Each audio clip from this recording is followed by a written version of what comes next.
अहद वुस्ता का अहम शहर ओरछा मध्य प्रदेश में वाक़ है। ये शहर अपनी शानदार तारीखी विरासत की जिंदा झलकियां अपनी गोद में लिए हुए है। इस शहर में मौजूद किले, महल, छतरियां और मंदिर सब के सब यहाँ के बहादुर राजाओं और उनकी देरीना शान शौकत की कहानी बयान करते हैं। ओरछा में पत्थरों से तराशे हुए बहुत से फने तामीर के अजूबे खूबसूरत, पुरकशिश, बावकार और सेकुलर अक़दार से इबारत हैं। ओरछा एक ऐसी सरजमीन है जहां जैसे वक्त ठहर सा गया है और तारीख आज भी उन लोगों की अजमत को सलाम कर रही है जिन्होंने यहाँ की तारीख रकम की है। बेतवा नदी के किनारे पर बसा ओरछा उन लोगों के लिए ख्वाब की ताबीर है जो इस शहर की तारीखी विरासत को देखना और समझना चाहते हैं। पूरे शहर में छतरियां, महलात, मंदिर, मकबरे और यादगारें भरी हुई हैं। ओरछा की सैर की शुरुआत करने के लिए सबसे मुनासिब जगह यहाँ का किला है। यहाँ बहुत से मंदिर और महलात हैं जो किलों की आन बान में इजाफा करते हैं। राय परवीन महल इस बात की जिंदा मिसाल है कि हकीकी इश्क कुछ भी करा सकता है। महल में दाखिल होते ही यहाँ का सुकून और सादगी मशहूर कर देते हैं। इस महल की तामीर राजा इंद्रमणि ने 16वीं सदी में करवाई थी। इस तामीर में उस मोहब्बत को दखल था जो उन्हें अपने दरबार की एक शायरा और मौसीकारा परवीन से थी। कहा जाता है कि परवीन इंतहाई हसीन थी। उसके हुस्न के चर्चे इस कदर फैले कि शहंशाह अकबर तक पहुंच गए। अकबर ने राय परवीन को अपने दरबार में देहली तलब करने के लिए बाकायदा एक फौज रवाना की।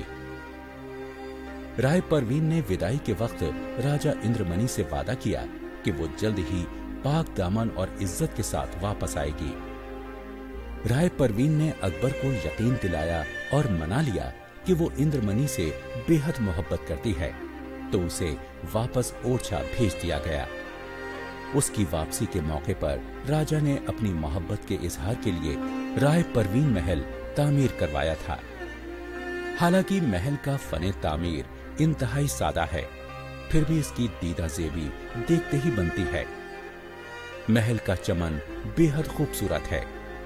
महल की दीवारें अगरचे खस्ता हाल हो गई हैं, मगर इनमें बने ताक डिजाइन के एतबार से निगाहों को खीरा कर देने वाले हैं।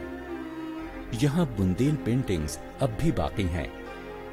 दीवारों पर बनी इन पेंटिंग्स में इस महल की हसीन और जमील मलिका राय परवीन की तस्वीरें बनाई गई हैं। महल के बालाई हिस्से से शशजहती फूलों की क्यारियों का नजारा खूबसूरत लगता है, लेकिन ये फूल उतने खूबसूरत नहीं जितनी राय परवीन थी। राय परवीन महल में राय परवीन के आराम का ख्याल करते हुए छोटे छोटे हुजरे बनाए गए हैं। ये हौसनुमा हुजरे गर्मियों में ठंडे पानी से भरे जाते थे और महल को ठंडा रखते थे।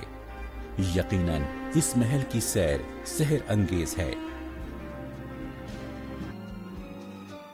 राय परवीन की यादों को जहन में बसाए अब हम ओरछा के किले के मरकजी महल की तरफ चलते हैं। ये महल 17वीं सदी में राजा बीर सिंह देव ने तामीर कराया था। महल की तामीर मुगल बादशाह जहांगीर की आमद पर इस्तकबालिया के तौर पर हुई थी, इसलिए इसका नाम जहांगीर महल है।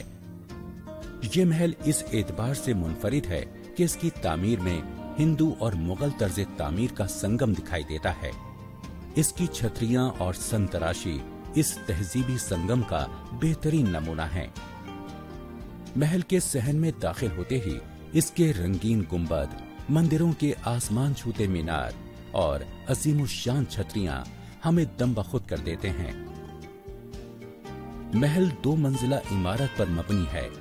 इसकी यादगारें और जगह जगह की गई नाजुक दस्तकारी काबिले दीद है। महल में बाहर की तरफ से जर्क बर्क नक्काशी है, लेकिन अंदर की जानिब छतों पर सादा बुंदेल नक्काशी की गई है। बाहर के मुकाबले अंदर से महल सादा है और ऊंची ऊंची छतों पर हर तरफ बुंदेलखंड की फनकारी के नमूने दिखाई देते हैं। जहांगीर महल उस अहद की फनकाराना कोशिशों की एक आला मिसाल है। जहांगीर महल की 2 मंजिला छत पर ताज की तरह बनी इन छतरियों से गुंबदों, मीनारों और यादगारों का शानदार नजारा देखने को मिलता है।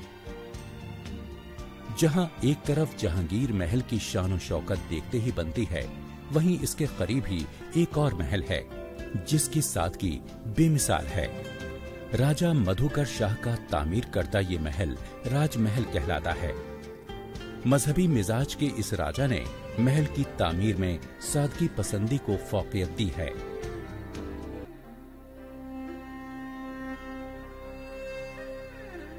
जहांगीर महल के सामने कुछ दूर पत्थरों से बने रास्ते पर जाएं, तो हम एक पत्थर की इमारत तक जा पहुंचते हैं। ये इमारत ऊंट घर के नाम से मशहूर है।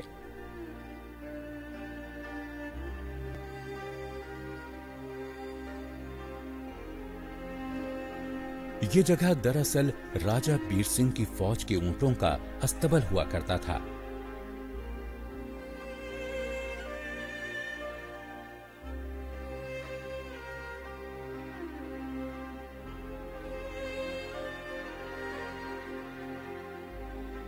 इस शाही अस्तबल में ऊंची ऊंची दीवारों के मुख्तलिफ साइज के हुजरे बनाए गए थे।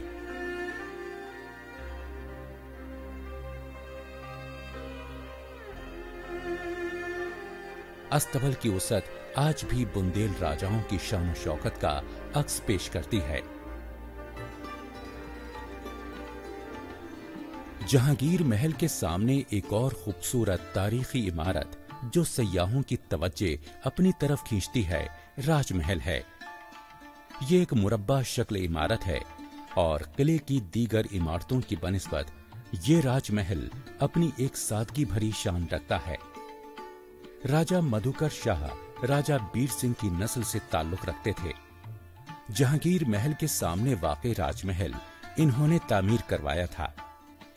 मजहबी सोच वाले राजा मधुकर शाह के जरिए तामीर ये सादा महल सयाहों के लिए इंतहाई पुरकशिश मकाम है।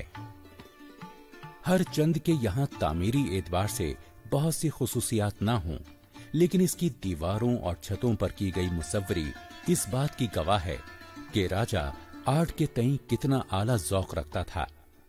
महल का ये आर्ट आज तक इसे अहम तारीखी और सयाहती मरकज बनाए हुए है। किले की एक और अहम जगह दाऊ जी की कोठी है। मजे की बात यह है कि बुंदेलखंड और इस किले की तारीख में दाऊ जी नाम का कोई अहम आदमी नहीं मिलता। तो फिर ये दाऊ जी कौन है और इस कोठी की क्या अहमियत है? दरअसल किले की दूसरी इमारतें जहां बादशाहों के इश्क की निशानियां हैं, वहीं कुछ आम लोगों की यादगारें भी किले में मौजूद हैं। दाऊ जी दरअसल शाही अस्तबल के एक मुलाजिम हुआ करते थे। अपनी खूबसूरत बीवी के साथ इस घर में रहने वाले दाऊ जी की बीवी पर बादशाह फरेफ्ता हो गया। उस इज्जतदार जोड़े ने इस बात से दिल बर्दाश्ता होकर कुएं में कूदकर जान दे दी। उन दोनों के प्यार की कहानी एक तारीखी दास्तान बनकर मशहूर हो गई। किले में वाक़े इस घर में झाड़ झंकार के बजाय दाऊ जी की नस्लें आज भी जिंदा होती अगर उन दोनों को जिंदा रहने दिया गया होता। ओरछा से सबसे करीब तरीन मकाम झांसी है। ओरछा आने वाले झांसी जरूर जाते हैं और सयाहों की पहली मंजिल होती है बरवा सागर झरना।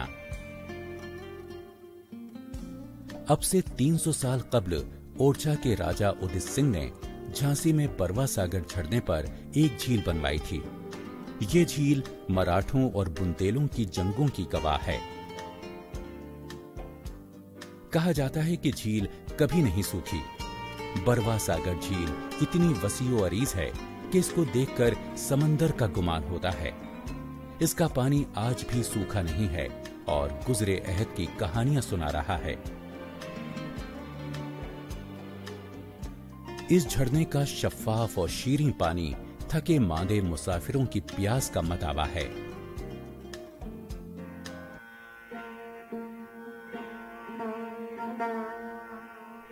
झरने के पास ही एक आलीशान किला है। किले के अहाते में दाखिल होते ही चारों तरफ खुशगवार हरियाली दिखाई देती है, जिसके बीच कुछ खंडरात खड़े हैं।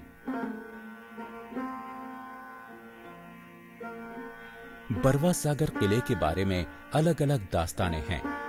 कुछ लोग बताते हैं कि ये किला बुंदेल फरमा रवा इस्तेमाल करते थे।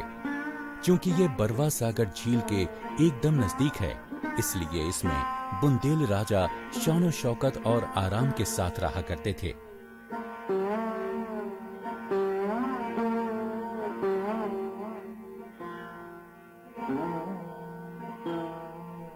मगर कुछ लोगों का ख्याल है कि बरवा नाम का एक डाकू हुआ करता था, जिसने मकामी लोगों को मार मार कर झील में फेंक दिया था। इसी मुनासबत से झील का नाम बरवा सागर पड़ा और किला भी इसी नाम से मशहूर हो गया।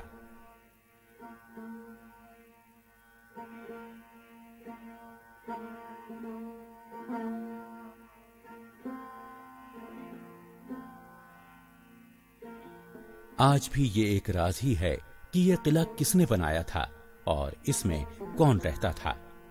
यह किला 2 मंजिला और सादा है। ओरछा के किले जैसी नक्काशी और तस्वीरें यहां नहीं हैं।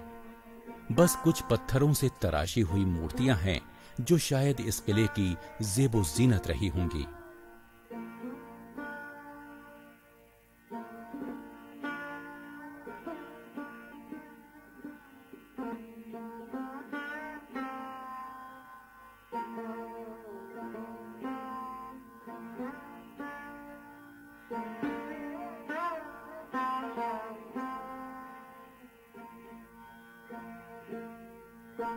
किले में एक ज़ियारत गाह भी है जो किले के मुकाबले नई नई बनी लगती है, लेकिन उस अहद से ताल्लुक रखने वाला मंदिर अभी यहाँ मौजूद है। ये मंदिर शिकस्ता हालत में है, मगर उस अहद की शान शौकत का मजहर है। इस किले की कहानियां सुन चुके हों तो आइए दूसरी जगह चलते हैं जो बरवा किले में तामीरी विरासत के नुकसान की तलाफी कर सके।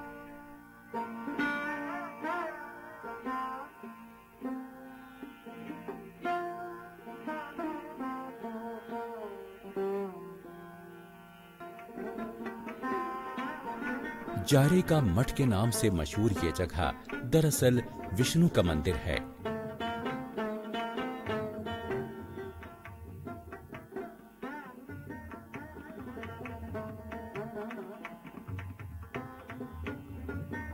इस मंदिर में कुछ शानदार फनकारी के नमूने मिलते हैं। मंदिर की मूर्तियां वक्त के थपेड़ों और महकमा आसार कदीमा की खुदाइयों के सबब खो चुकी हैं।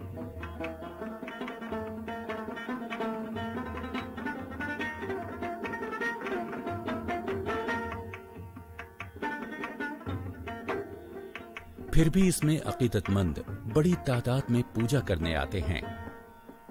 इस मंदिर के अंदरूनी हिस्से में नस्ब मूर्तियां संग तराशी का उम्दा नमूना हैं।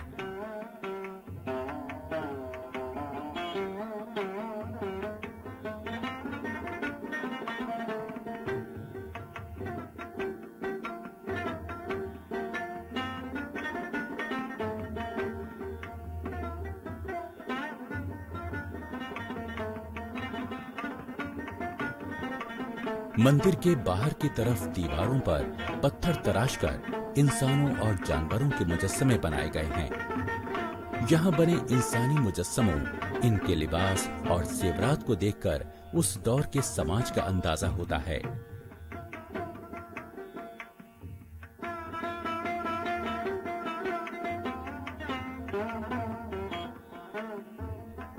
यहाँ मंदिर पर होने वाली तज़ीनकारी खजुराहो के मंदिरों पर होने वाली तज़ीनकारी की याद दिलाती है।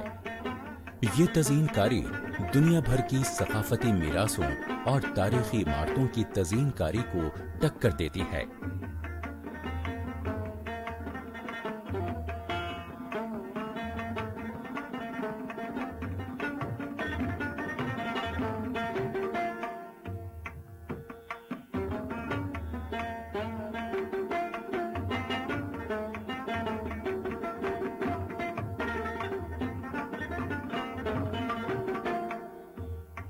मंदिर में पत्थरों की खूबसूरत पॉलिश अपनी तरफ सबकी तवज्जो खींच लेती है।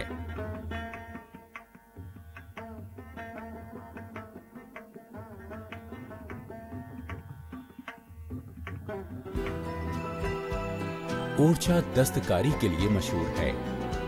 ये शोहरत अगर मुनज़्ज़म शक्ल में और बहुत से लोगों को रोजगार दिलाने के नेक मकसद के साथ काम करे तो हमारे जहन में ताराग्राम का नाम आता है। ताराग्राम यहाँ बरसों से काम कर रही एक एनजीओ है। ये एनजीओ हाथ से कागज बनाने के काम में लगी है।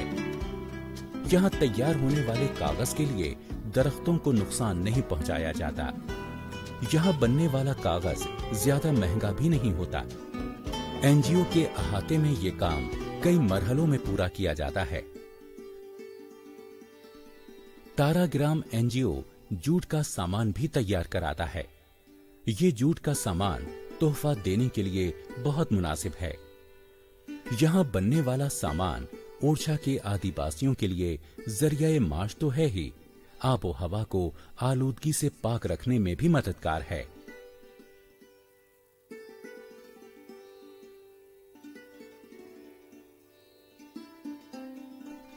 जब ओरछा में गुरूबे आफताब होता है और पानी सुनहरी रंगत इख्तियार कर लेता है तो देखने वालों को ओरछा का एक सुनहरा रूप दिखाई देता है।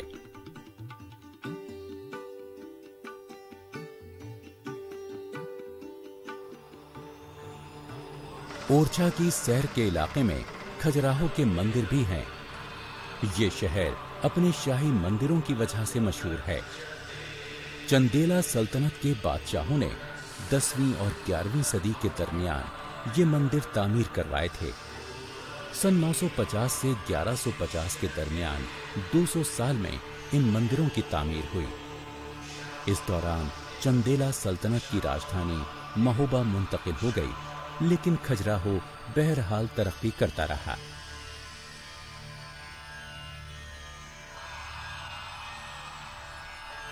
ये नंदेश नाथ मंदिर है। ये मंदिरों के साथ एक चबूतरे पर बना हुआ है। दूसरे मंदिरों की तर्ज तामीर के साथ खूबसूरत मुनासबत रखता है। इस खुले हुए बरामदे में शिव जी के वाहन नंदी की मूर्ति रखी हुई है।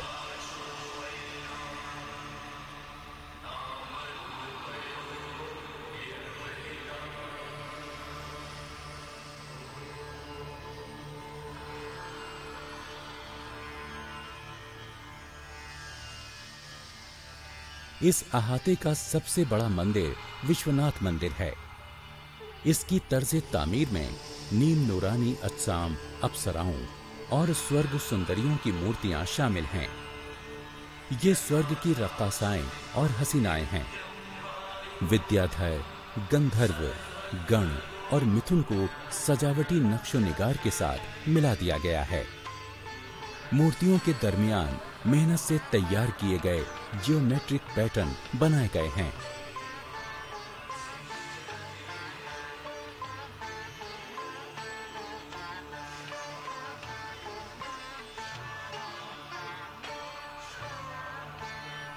शिव देवता के नाम पर बना मंदिर खजुराहो का सबसे बड़ा मंदिर है।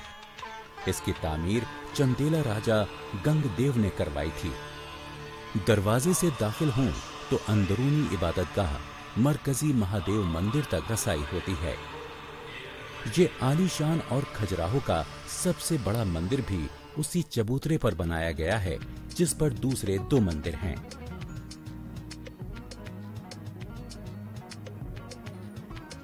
खजुराहो में कोई किला नहीं है क्योंकि चंदेला राजाओं ने अपनी सकाफती राजधानी में कभी कयाम नहीं किया। कहते हैं यहाँ पहले 85 मंदिर थे, मगर अब सिर्फ 22 बचे हैं, बाकी सब खंडर हो गए। इन मंदिरों की शोहरत जिनसी अफाल की मूर्तियों की वजह से है, मगर ऐसी मूर्तियां सिर्फ एक छोटे हिस्से में हैं। बाकी मूर्तियां हिंदुस्तान के देहाती इलाकों में रहने वालों की जिंदगी की तस्वीर कशी करती हैं।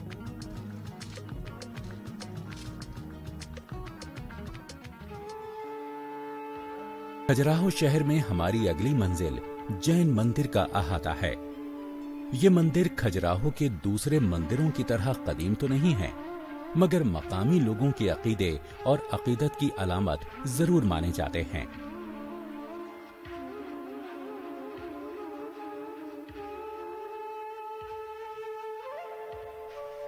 मरकजी दरवाजे से अंदर दाखिल होते ही बाईं जानिब बना छोटा सा कमरा अपनी तरफ मुतवज्जे करता है। ये जैन फिरके के दानिश्वरों का मंदिर है।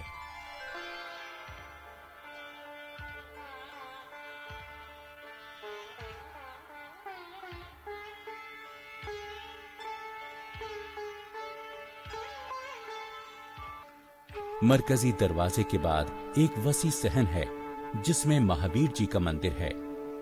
यहाँ महावीर जी की बहुत बड़ी मूर्ति आसपास के शहरों से आने वाले अकीदतमंदों पर करम की बारिश करती रहती है।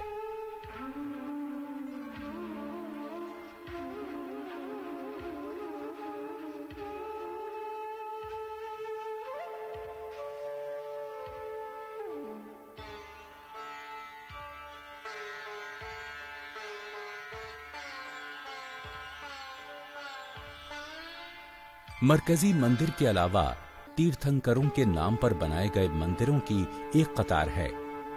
इन मंदिरों की तामीर चंदेला तर्ज तामीर की आईनादार है।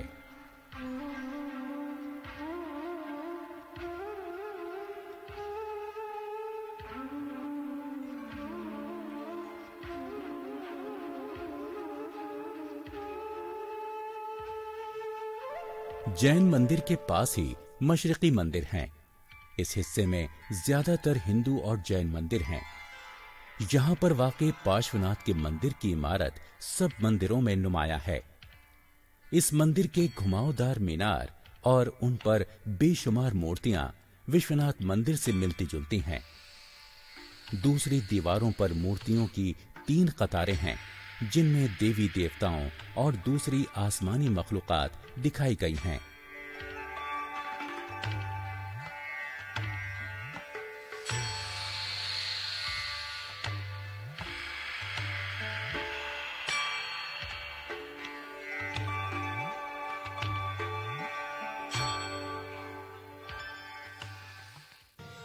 मंदिरों के अलावा सयाह मशहूर खजुराहो डांस फेस्टिवल का मजा भी ले सकते हैं, जो हर साल मुनक्किद किया जाता है। इस फेस्टिवल में सारी दुनिया से सयाह आकर शरीक होते हैं। खजुराहो के मंदिर इतने मशहूर और मारूफ हैं कि इनका शुमार यूनेस्को की आलमी विरासत की फहरिस्त में किया जाता है। यही नहीं, इन मंदिरों को हिंदुस्तान के 7 अजूबों में से एक माना जाता है। सयाहों के लिए सबसे बड़ी कशिश इस अनोखे शहर में फैले लातादाद मंदिर हैं। इनकी दीवारें बेमिसाल मूर्तियों से सजी हुई हैं। ये मंदिर चंदेला राजाओं की जानिब से दुनिया के लिए एक हसीन फनकाराना तोहफा हैं।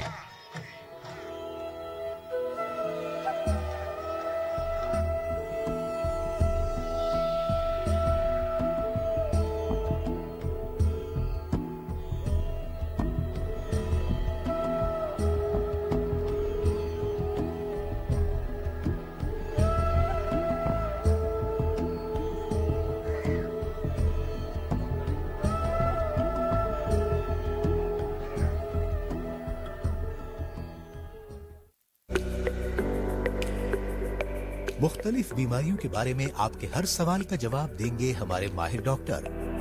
बताएंगे आपको सेहतमंद जिंदगी का राज, ताकि आप बदल सकें अपने जीने का अंदाज। सवाल पूछने के लिए आप हमारे नंबर पर कॉल कर सकते हैं